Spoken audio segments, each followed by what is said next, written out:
All right, let's talk about one of the trickiest parts of English grammar. Those verbs that just refuse to play by the rules. But don't worry, by the end of this, you're going to have them completely figured out. Let's dive in.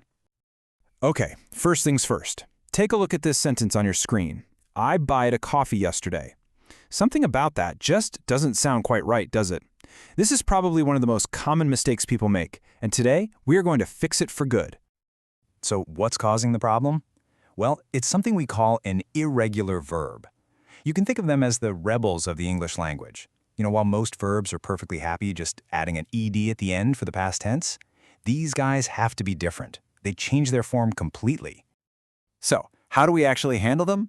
Well, let's start with the easy part, using them in positive sentences. This is the foundation, and honestly, it's pretty straightforward. Here they are.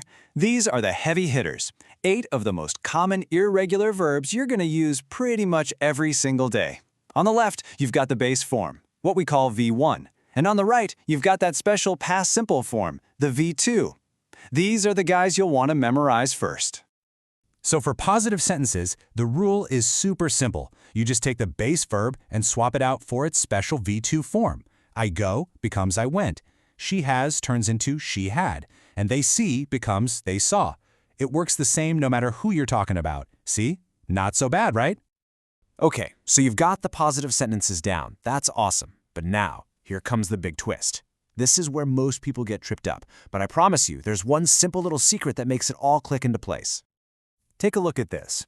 He didn't saw his friends. Now, logically, this kind of feels right, doesn't it? I mean, we just used saw before. But this is the classic trap. This sentence is wrong. So, what's the right way to say it? And here we go.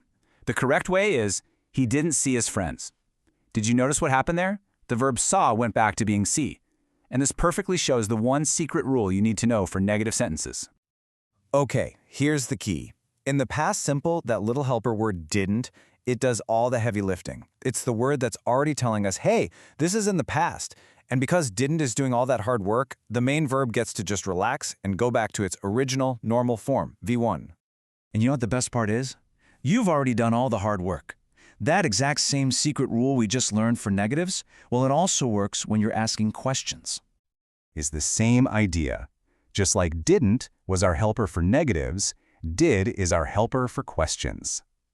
And once again, because did is already signaling that we're talking about the past, the main verb gets to go back to its simple original base form, V1.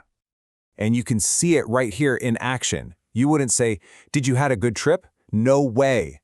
Because did is there, had just snaps right back to have. And same thing for the next one. It's not where did she went, it's where did she go. The pattern is always did plus the base verb. All right, theory's great and all, but let's put it into practice. It's time to prove you've actually got this. I'm going to show you a few sentences, and you're going to apply the rules we just covered. You ready? First one up, the sentence is, we took the bus. Now, took is the past tense of take. How would you make this negative? What's that secret rule? Exactly. We bring in our helper, didn't. And because we did that, the main verb, took, just bounces right back to its base form, take. So, we didn't take the bus. Perfect. Let's try another one. This is a really common one. He had a car. How do we make that negative? You got it? He didn't have a car. Our helper didn't does the work, so had goes right back to its base form, have. You're starting to see the pattern now, aren't you? Okay, let's switch it up a little bit and try a question. How would you complete this sentence to ask someone about what they did in the past? Remember that helper word for questions. And there it is. Our helper did comes in to show that the question is about the past, and so our main verb go just stays in its simple base form. Where did you go?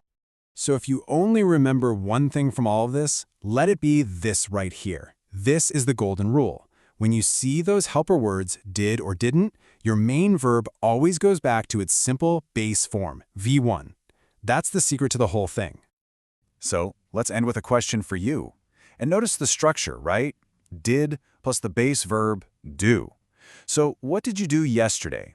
Think about it and try to answer using one of those past simple irregular verbs. You've got the tools now. Go on, prove it.